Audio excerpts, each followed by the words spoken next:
On the line with us right now, a guy that he has been a busy, busy man. The book is called SEAL Team 6. Yes, sir. He is the author of it. He's Dr. Howard Wasden, a former U.S. Navy SEAL.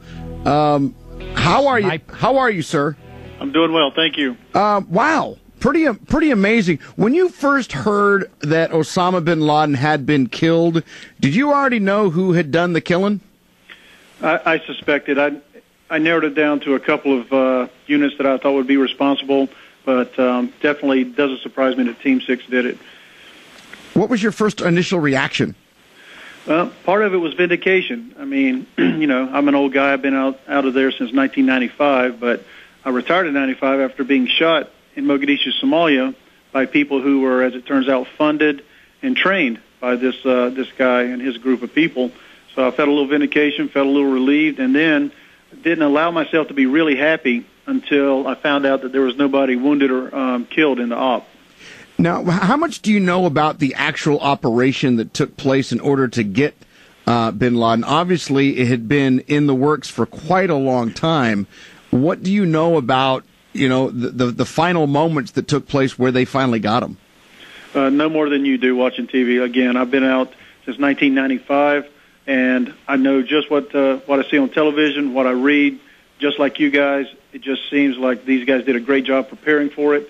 And I'm calling this the holy grail of all ops. I have never heard of or been in an op that went that well. And, my hat's off to these guys. They're the heroes. All I did was just happen to have a book coming out at about the same time this op went down. Now, when you were in the Navy SEAL team, and you guys were obviously part of your mission was to find and get bin Laden, how much of what you did depended on the information that you got from people that you weren't whether sure or not they were on your side or not? You know what? You're one of only like 3 people to ask me that question, and that is key. This ties right in with Pakistan being our enemy or they are ally.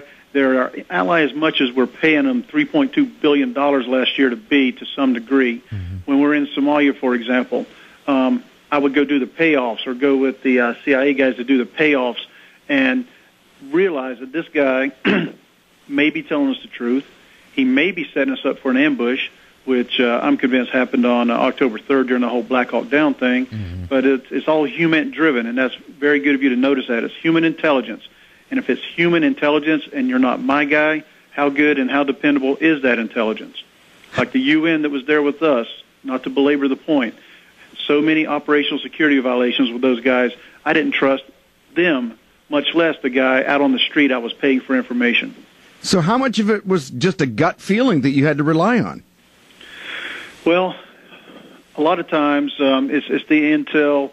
You know if the guy's motivated. Why is he telling me this? Mm-hmm. Okay, we had this one guy who I'll call Abraham that was, I relied on his intelligence as being really, really believable, and as it turns out, everything he told us was right on the money. His reason for helping us take down Aidid was Aidid had killed a member of his family. So that was his motivating factor. He didn't care if he lived or died, and he wasn't doing it for the money. We gave him some money, but he wasn't doing it for the money. He was doing it for revenge. Those type of people are motivated, then maybe his intelligence is good. But then you still got to treat it, skeptically until it bears fruit. Now where do we go from here? We go, whoever got bumped up from number 2 to number 1 on the most wanted list, we get him. And subsequently on down. We stay vigilant here on the home front and abroad, but we let them know, hey, it's enough. You killed thousands of Americans. We're not back on our heels anymore. We're on our toes. We're coming to get you, and be careful of that next knock on the door. Now, a lot of people talk about retaliation, and that they're going to come after us even more so now. In my mind, what really matters is how we treat those that gave us the intelligence to get him, so that others can say, hey, wait a second, America is honorable. They are honoring what they said they were going to do. I'm not going to be fearful anymore about giving this information. Would you agree with that? I totally agree with that. And while we're on that, I can just say this, too.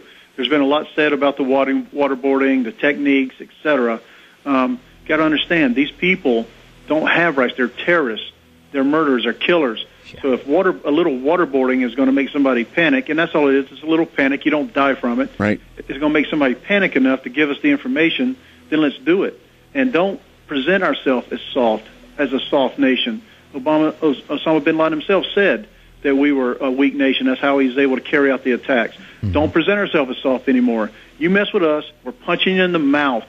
Use that as a recruiting tool, okay? If you come after us, no matter how long it takes, we will hunt you down and get you. You know, it's interesting. I heard Leon Panetta, now head of CIA, the media was grilling him on this whole thing, and they asked him about those enhanced interrogation techniques, if we use them to get the intelligence on bin Laden.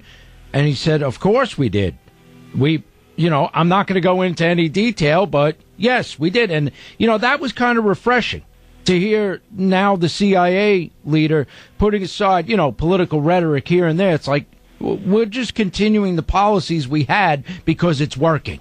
Exactly right. And somebody somewhere should be giving George Bush a slap on the back, and say, hey, Amen. Sorry that we demonized you during the election and everything. You were doing what it took to get the job done, and, sorry about it. You were doing it the right way. Yeah, it's interesting. We have the utmost respect for men like yourself and all the SEALs, all the servicemen and women out there, and especially, I've read all the books on the training and how tough it is, and we don't want to know as the public how it's done. We just want to know that it's being done. And very well put. That's exactly what I say. That's why we don't need to show the pictures. Just know that it's being done, and guess what? Don't make a big political debate over it. The only thing politically we need to do is protect our country, protect our citizens, and let the politics fall where they may. Well, Dr. Howard Wasdin, we appreciate you. The book is SEAL Team 6. Yes. Check it out. Thank you so much for your time, and especially thank you for your service to this great nation. We appreciate you. You bet, and God bless all of our fighting forces. Thank you very much. You have a wonderful day. Good day, sir. All right, and that is, wow. That's it right there. That's it right there. He was in that Team 6. Yeah.